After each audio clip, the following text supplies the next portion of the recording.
I'll be reading from John 10, 11 through 18. I am the good shepherd. The good shepherd lays down his life for the sheep. The hired hand, who is not the shepherd and does not own the sheep, sees the wolf coming and leaves the sheep and runs away.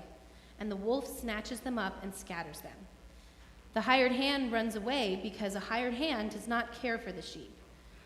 I am the good shepherd. I know my own, and my own know me. Just as the Father knows me, and I know the Father, and I lay down my life for the sheep. I have other sheep that do not belong to this fold. I must bring them also, and they will listen to my voice. So there will be one flock, one shepherd. For this reason, the Father loves me, because I lay down my life in order to take it up again. No one takes it from me, but I lay it down of my own accord, and I have power to lay it down, and I have power to take it up again. I have received this command from my Father. The word of the Lord. Thank you, Kelly. All right. So, Good Shepherd Sunday. I'm going to look at finding Jesus as our Good Shepherd. And shepherds are talked about a lot about in the Bible for various reasons. We see shepherds being talked about around Christmas time, right, a lot. And we talk about they're watching over the sheep, the symbol, the sheep that were going in to be slaughtered. And Jesus becomes ultimately on Good Friday, that ultimate sacrificial lamb. So there was no need because of Jesus anymore to watch over sacrificial lambs. Jesus interacts. The first people that Jesus' birth is proclaimed to was to shepherds, and we learn that shepherds are kind of the lowest of low in society. Like if you can't do anything else, you become a shepherd kind of thing. It was something that no one wanted to do in that culture. It was kind of we have jobs now in society. Actually, roofing is one of those probably in our society. No one wants to get up on a roof anymore. Dick and I were talking about this week. And I was a roofer when I was a kid in seminary and different things. And most of the people I worked with on the roof were prisoners out on probation, right? And so this is one of those jobs that shepherds would do, right? They were former prisoners or they're out on probation. And so Jesus, I think it shouldn't be lost on us, wants to identify with those folks, right? He wants to identify, and every person in society is valuable to Jesus and his kingdom. But he talks about him being the good shepherd, and we want to look at that. Jesus is the good shepherd. He isn't, the text talks about there's this idea of a good shepherd or a shepherd who cares about the sheep, and then there's also the hired hand, right, that just does the work. Jesus isn't a hired hand. Hired hands are ones that everything is transactional. I don't know if you've ever been in relationship with someone or a business or a workplace that was very transactional. You probably don't last very long in that relationship if it's built upon your transaction for them, you doing a certain task for them or living a certain way for them. Relationships that become transactional typically don't last very long. In fact, our society in the workplace has found this out, that especially in the culture that now is makes up the bulk of the workforce, if there's not like a authentic relationship between coworkers, bosses, and that sort of thing, the generation that is coming into the workplace will just leave. They'll go find a new workplace because there's something to authentic relationship. There's something to this work not just being transactional. And so Jesus isn't that. He isn't a hired hand. Transactional relationships are about doing, more right than wrong so that you won't be punished, right? And if you fail in a transactional relationship, you'll be punished. In fact, marriages begin to fail and fall apart when they become transactional, right? I do marriage counseling as a pastor, And I see that all the time, right? Well, he didn't do this, she didn't do that. It's a list of things that didn't happen. And so when it becomes transactional, no human can meet all the transactions that we want them to meet. It's just impossible. And so there's always going to be failure. And it isn't like that with Jesus. We don't serve a transactional God. We serve a God who's a shepherd. And if you've ever been around sheep, Ellie is probably the only one in this room that's been around sheep a lot. Goats, right? They make a lot of mistakes. There's this one viral video that I saw, and maybe you've seen it because I've seen it over the last few years. There's this sheep that gets stuck in like this crevice.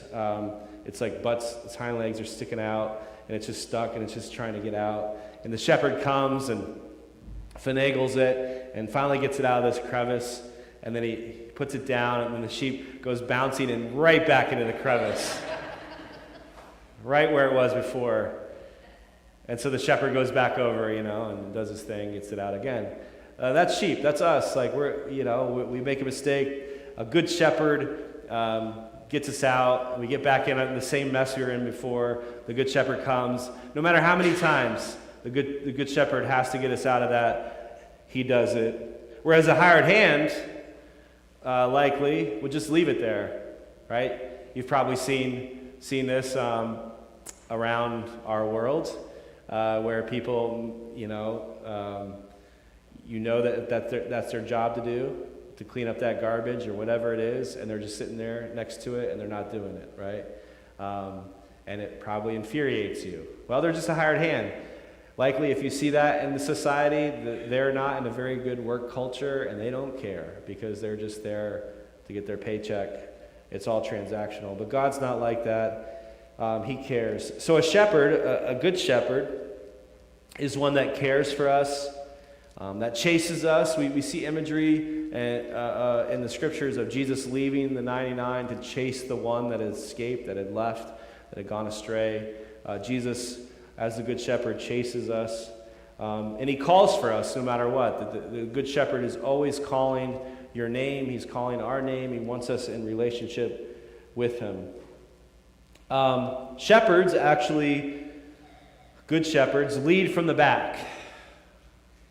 Right? In our world, in our society, our very business culture that we live in, corporate culture, you lead from the front, right? The leaders are in the front. They're going out in front of us. They're casting vision. They're standing up on the stages. We're looking to them, and they're the leaders, and we follow them. But actually, the leadership style of Jesus is followership. If you read in the scriptures, Jesus says, "Come follow me." Right? "I'll make you fishers of men." That we are called to be followers, and even the good shepherd is a follower. Right? And I spent some time in Israel when I was in grad school, and we got to watch shepherds that were walking with sheep, and we got to see how it kind of all worked, and as they brought them out into the fields to eat. And the under shepherds, those kind of the understudies of becoming a shepherd one day, they were the ones out in front. So they're the ones that were leading the sheep to follow them. They're the ones like trying to walk them away from the crevices and different things like that. And the actual boss man, the good shepherd, the big guy, was in the back. Because in the back you could see what was going on. You could see when a sheep would take off to the crevice and jump in head first with its hind legs sticking out. You could see when a sheep maybe stumbled and fell. And so then the good shepherd could respond and address all of those issues as they walked. And so the good shepherd actually leads by following. And we serve a God that calls us to follow as well. And so the good shepherd sees what's going on and can respond. The good shepherd, it says in this text, lays down his life for the sheep. The good shepherd protects and has their back. A hired hand's not going to lay down their life for the sheep, right? This is too much. This is too much for me. I don't get paid enough to do this. I am not doing that, right? We might maybe have heard. Maybe we've even said that ourselves. I don't get paid enough to do this. But the good shepherd doesn't care how much he's getting paid or she's getting paid. The good shepherd lays down their life for the sheep. Jesus is the good shepherd who goes to fight off the wolves. I think this is something that we should take to heart, that Jesus protects, that he fights off the wolves, that he protects the flock from those who would try to influence the flock. I think it's pretty profound. I mean, if we've been in church long enough, we've heard this: the good shepherd lays down his life for his sheep. But to think about what a sheep is and how obnoxious or dumb or what have you, and even in our society, how invaluable a sheep might seem, to lay down your life for a sheep is a profound thing. And to think that the God of the universe would lay down his life for us, it shouldn't be lost on us. That's a very profound thing, that no other faith, no other religion believes that the God of the universe laid down their life for their subjects, for their sheep, for their followers, like Jesus did. And that's what makes him the good shepherd. Marianne Thompson says this: Jesus is the good shepherd who lays down his life for the sheep so that they may have abundant life. The one who by laying down his life exemplifies the greatest love one can have for one's friends. The cross is not what people do to Jesus or what God does to Jesus. The cross is the manifestation of God's love through Jesus. And so through that laying down of the life, we learn about love. We learn what love truly is. That when we're far off, when we're running away, when we're dumb as a sheep, when we're not following the way we should follow, when we jump in the crevice, God loves us and lays down his life for us. And so God, the Good Shepherd, loves. The Good Shepherd protects. The Good Shepherd rescues. We see that the Good Shepherd brings healing. The Good Shepherd does what is necessary. The Good Shepherd sees his sheep in distress and brings healing. And so as sheep, I wonder today, are you following, are you in the flock of the Good Shepherd? Sheep know the shepherd's voice. When the shepherd, over time, the more time a sheep does spend with the shepherd, the sheep do and respond and know the Good Shepherd's voice. And so do you know your Good Shepherd's voice? Do you know when God is calling to you? This is an important aspect of kind of following Jesus, of being part of his flock. We get to know God's voice by reading the scriptures, by being in a place such as this, for responding to the voice of God. When we hear the voice of God, when we hear the call of God, do we respond? And no sheep is beyond God's love. There's no outsiders when it comes to the flock of God. That God will go after the one who is outcast, who's not there. And so God calls us to be shepherds as well, to be kind of those under shepherds, to help and engage and step into the life of shepherding. Do you love your fellow sheep?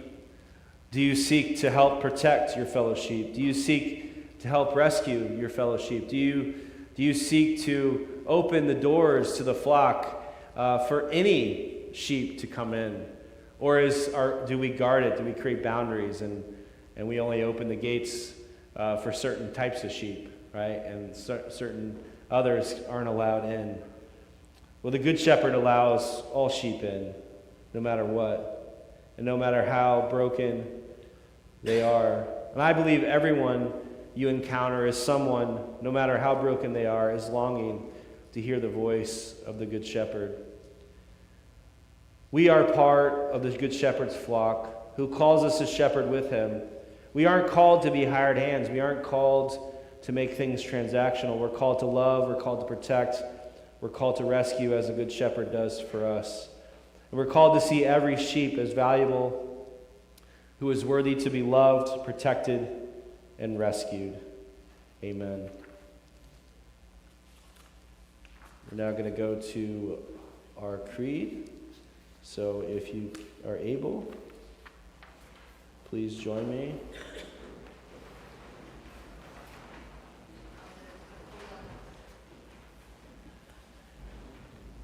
In the creed. I believe God the Father Almighty,